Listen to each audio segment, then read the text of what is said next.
Salvete Spectatores, it's Masopust back in Europa Universalis 4 in our Castile tutorial campaign Let's Play, and we stand before a decision that is not easy for me.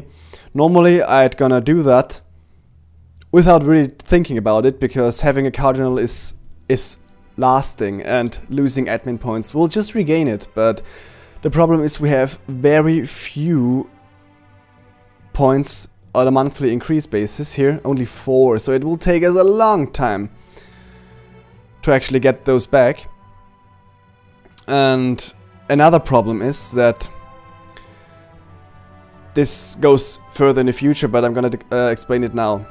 Castile and Portugal are the initial colonizers. They are the first nations that will be able to colonize, and they have kind of a friendly rivalry. Both of them want the juicy colonies first, and Portugal has a better leader and therefore a higher monthly income than we do. It's not by much, but it is something.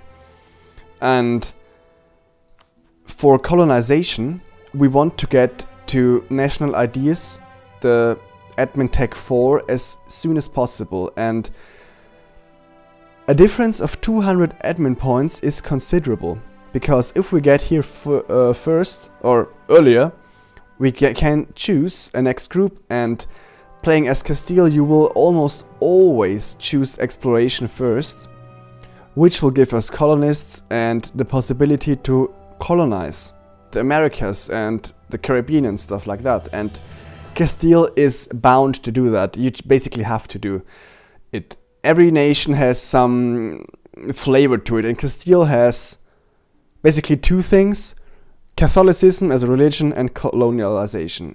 If you're not sure about what your nation has to offer to you, you look to the idea group, and this is the ideas. And then you have traditions, ambitions, and those national ideas. And the traditions exist from the beginning of the game.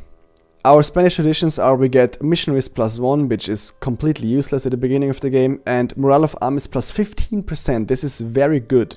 It's one of the best modifiers, nearly.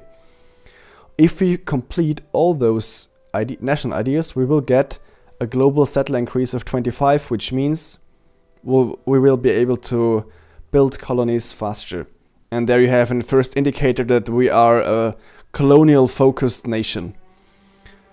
The ideas get unlocked by researching 3 of those ideas. No matter which, you can do any of those, and with 3 of them you'll unlock 1 national idea as a bonus. And if you go through those guys, you'll see most of them result around improving religion and improving colonialization, and also improving navy and army a little bit. Here, discipline, morale, and heavy ship combat ability, and so forth.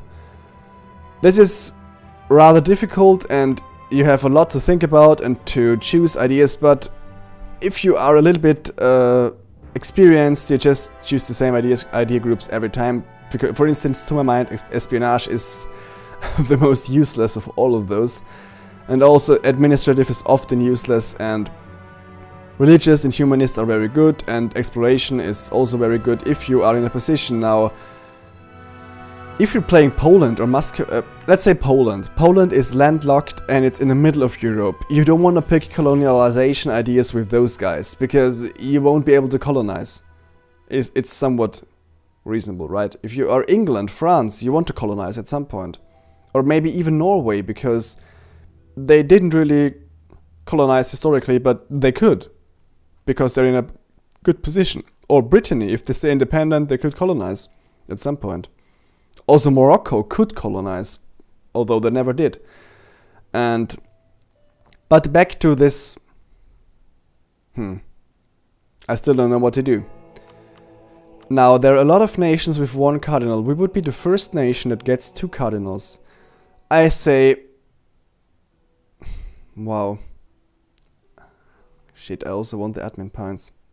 This is bad. I want both. I'm greedy. I'm being greedy here. No, never mind. I want the cardinal. Bam. Now here you can see, we are the only nation that has 2 cardinals. namely in Madrid and Asturias. Good, we lost some of our admin points, but okay, not important. Here we have assembled enough Diplo power to research our first technology in the diplomatic tech group. It's marketplace and dock. The name is telling, we can build docks, marketplaces, and our trade range increases by 10. The trade range is if we are able to reach faraway trade nodes. They are displayed with this kind of grid thing here. And so we cannot send a merchant to Venice. We can send one to Genoa because it's close enough, but not to Venice. Here you can see it is too far away. If we research this, most of the time it's useful to research a technology as fast as possible. Let's do it. We have an increase of 10, it's not much, but we can recruit buildings, and if we are ahead of time, we get actually a bonus to trade efficiency, which just means more money as a whole. We can test this out, and we finish the siege here in Granada, so that's good. Now you would think, okay, maybe this is already our province, but it's not. You can't just occupy it. You have to get it officially in a peace deal. Okay, we conquered some enemy navy here. Not a big deal. Right. We even could lower our maintenance at this point, but I had many problems in the past with lowering maintenance during a war, so I'm not gonna do that anymore. It's just a little bit risky. Here was a pop-up. Now, one of the many features or possibilities you could do in the religious tab is you could declare that your country is the defender of the Catholic faith. Also Muslims can do that. It's not really... well, we can do it because we have the money. You only have to have 500 ducats, which is a lot, and you get some nice bonuses. But actually there's a penalty I don't like, the tech cost increase. And you lose it if you decline a war. You will be called into every war that happens between a Catholic and a non-Catholic faction. So... if they get attacked, and you have to answer all of those wars, and being in a war always sucks, especially if you don't get any bonuses. You can't get any bonuses out of it, so I'm not a big fan of the Defender of the Faith. And the money is often spent better. If you have a surplus money of many thousand ducats, you can do it, because if you lose it, no big deal, but at this point we can recruit buildings and units. And we finish the next siege in Gibraltar, also called Gibraltar. So let's unpause, and we finished on another navy off, and we just wait for Maria because we want a 100% war score. The war score consists of winning battles and sieging provinces, blockading ports and stuff like that. And if we have 100, we can enforce anything we want, even if it doesn't exceed the province war score cost or stuff. We will see that in a second when we actually can make it peace. Now, because we already conquered those provinces, we can put our navy again to work with protecting trade, because there's no need to to blockade those ports here. And what I told you before actually did happen. The Portuguese were not able to land troops in Morocco effectively, and the tide turned against them, with Morocco sieging the only Portuguese holding in Africa. So they eventually will have to get, although they were the attackers, they will have to give up Ceuta, and it will become part of Morocco, because also Morocco has already a core on it, so it was in possession of Morocco in the past. Like we have a core on those three provinces. And there's another pop-up event, Italian engineer available. If we hire him, we have to pay something and get military power, which is very good. 1 ducat for 1 military power, always. Or we lose 10 prestige, so not a real choice here, we have to do this one. Because military power is very important, military tech, therefore, is very important at the beginning. And researching this first pike square here would give us a huge bonus. Now we have fully occupied it, we have 100 war score and can do anything. Because they have cores it's very easy to just fully annex them. We don't have to do anything after that. So we can press the fully annexation button. Now, to actually peace out, we have to click on them, open the diplomacy menu, sue for peace. We also could just click here and do this. It opens the same menu. We could take 1 or 2 provinces, but we actually have the ability to take all of it. And because it's cored already by us, there is no penalty or anything about it. We could also vassalize them, demand different stuff, but eventually you want to own the land, so we're gonna core it. Here you can see the effects of the peace.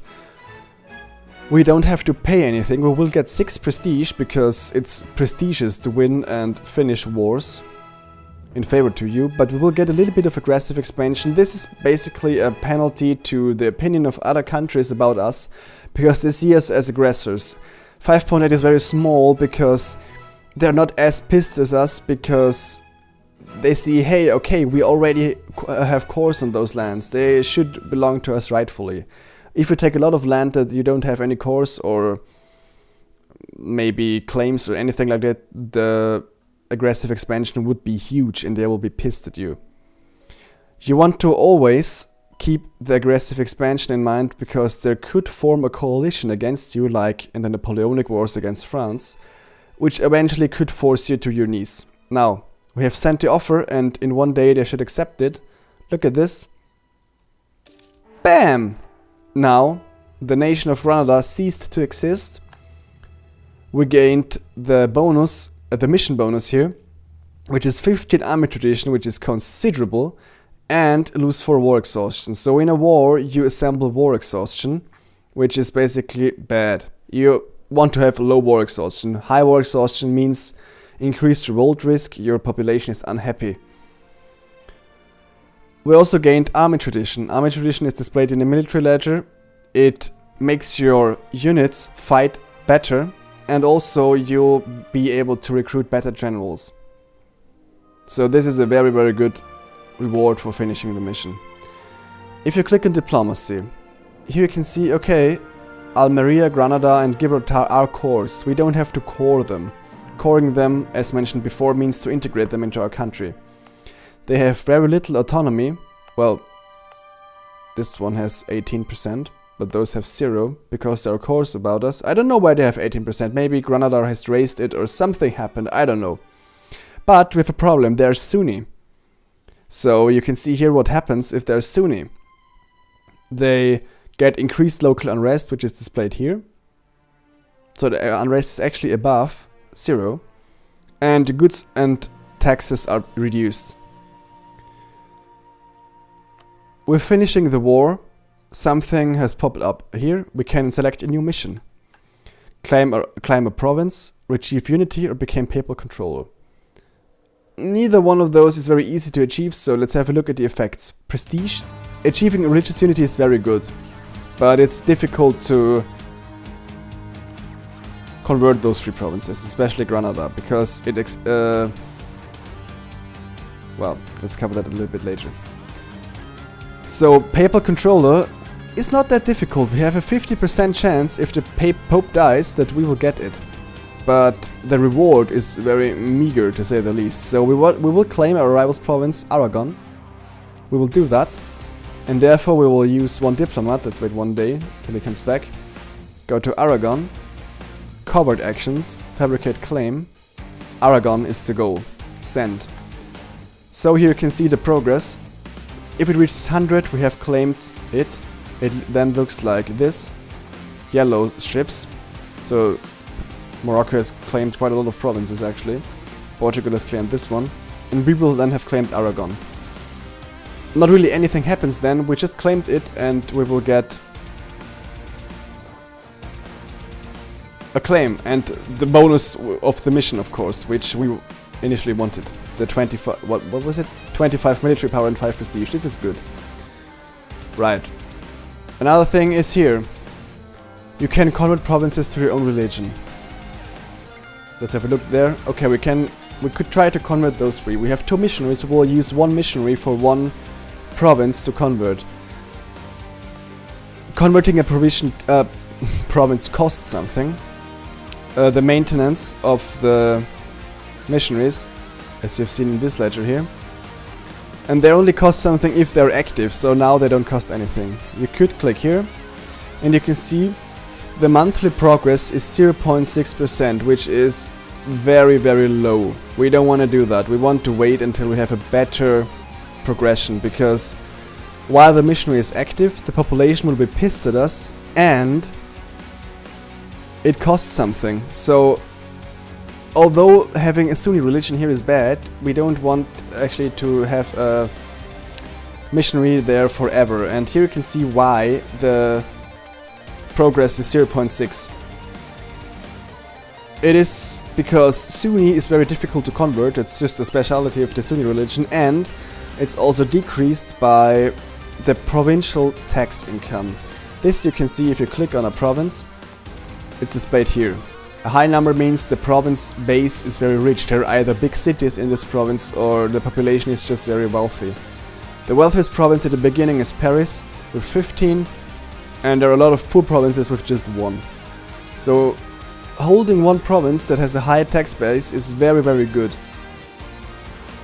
And one baseless provinces are rather worthless, I would say. So we have three base tax provinces acquired and 1 6 base tax province. And here we could send a missionary, but he won't have any progress because it's actually below 0. Minus 0.9%, so it would only cost money and increase unrest and wouldn't give us anything. So let's just wait until our bonuses increase. Let's have a look. We even have this missionary strength increase guy, but nevertheless it doesn't work. So we could change him into yearly prestige guy, which will cost us a little bit, but we have a lot of money. And this bonus will actually apply, so our prestige increases. Good. Let's hit unpause. I've just reshuffled my armies here.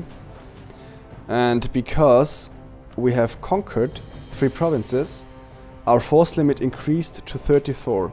England has announced Castilla's arrival, because you can only claim select rivals if you're at peace. And the 100 Years' War has come to an end, with England losing heavily. England will cede Caen, Gascony and Normandy to France. Have a look here. England had those 3 provinces at the beginning of the war and they lost them, but they still have cores on them. They can abandon cores, but normally they won't do that. And now they have a very strong reason to re-attack France and claim them back. This is basically the de jure country, I don't know, country cores they have. The problem is that France also has cores on them, so a province can have 2 or an infinite amount of cores. And this is the cause of friction. And basically a cause of war in the aftermath. So England has only 2 continental provinces here, Calais and Labour. This is actually very close to us. And they are pissed at us, they have just rivaled us because... No, we haven't selected them as rivals, that's interesting. They just felt like it. Okay, whatever. And also had to pay some ducats at the war reparations. So we can recruit 4 more units.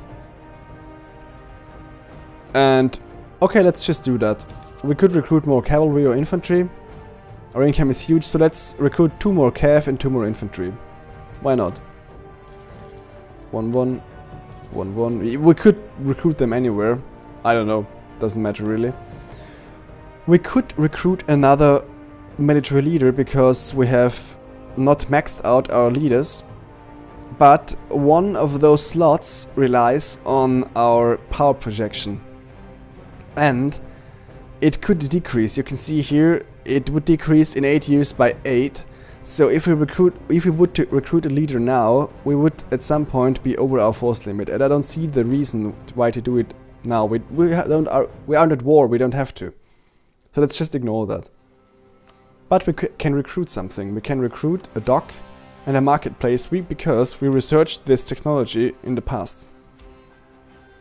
Building a building in the first tier here costs always 50 gold and 10 of the of the, I don't know, of the power which is it considered to.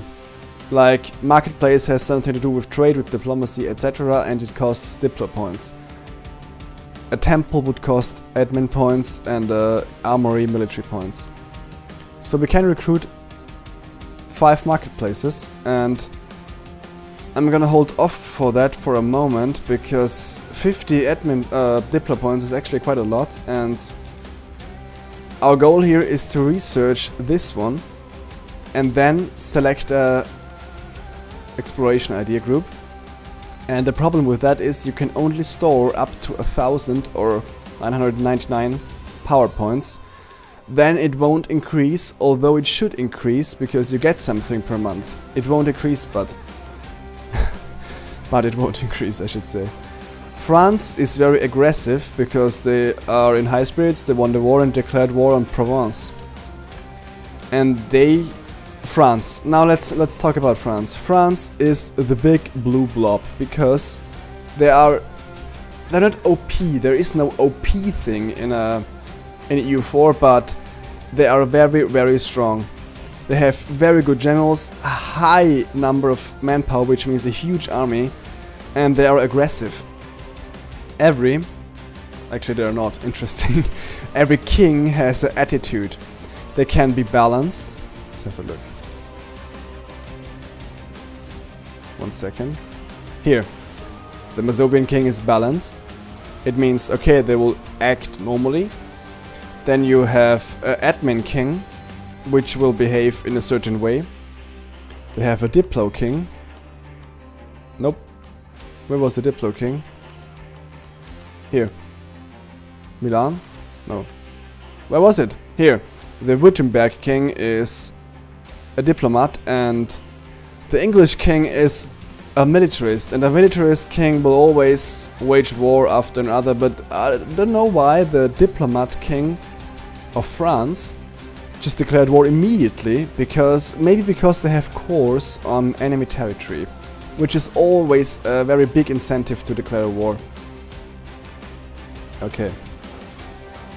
We actually have maxed out our force limit now, but not our naval force limit. We can recruit 6 more ships. Let's recruit a little bit. 6 transport is quite little. We can only transport 6 units at the same.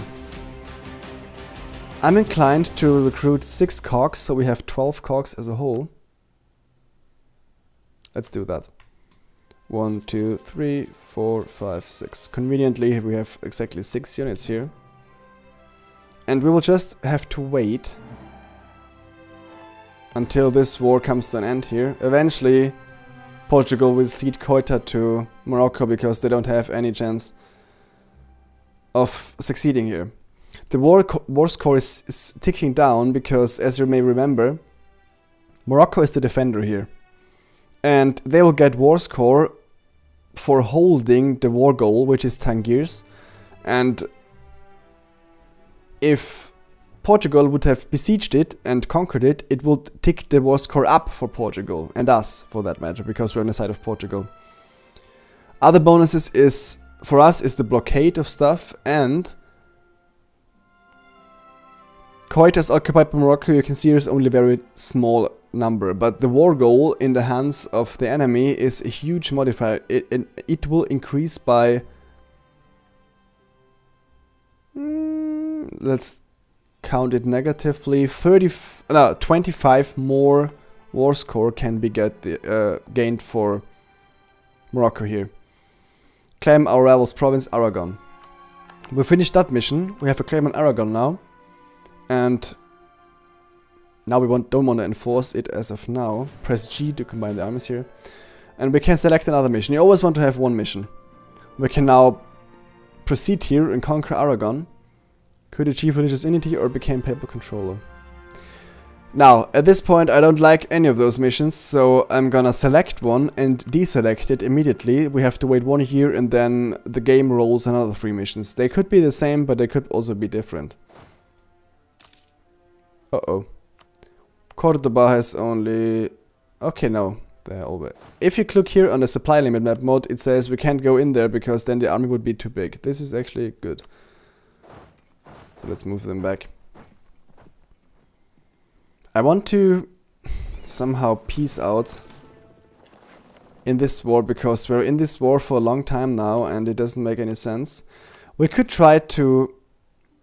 This is a bad event where influenza breaks out and I just quarantine the port, because if we select the other mission it could spread. You can see here that there's a high chance of it.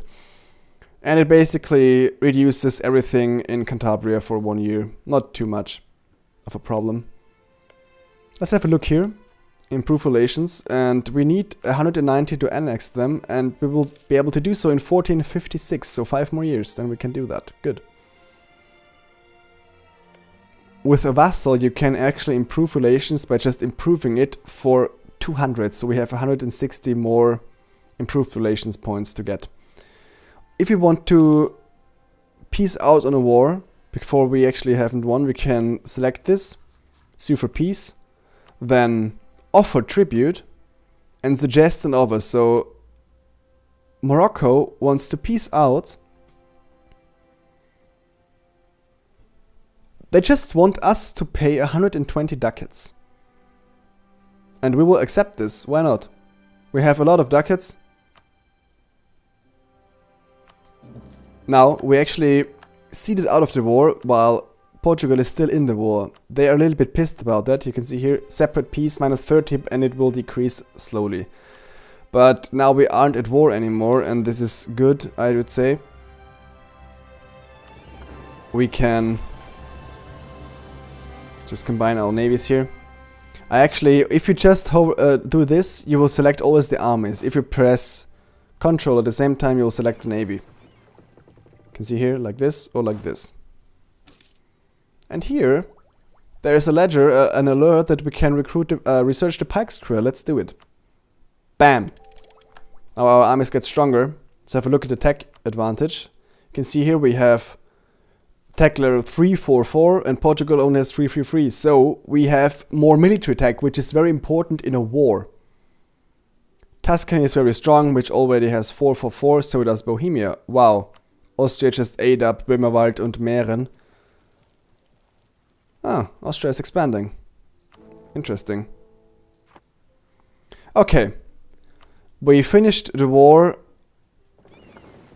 in a victorious manner, and therefore I thank you all for watching, and how it goes on with Castile we'll see in the next episode. See you soon.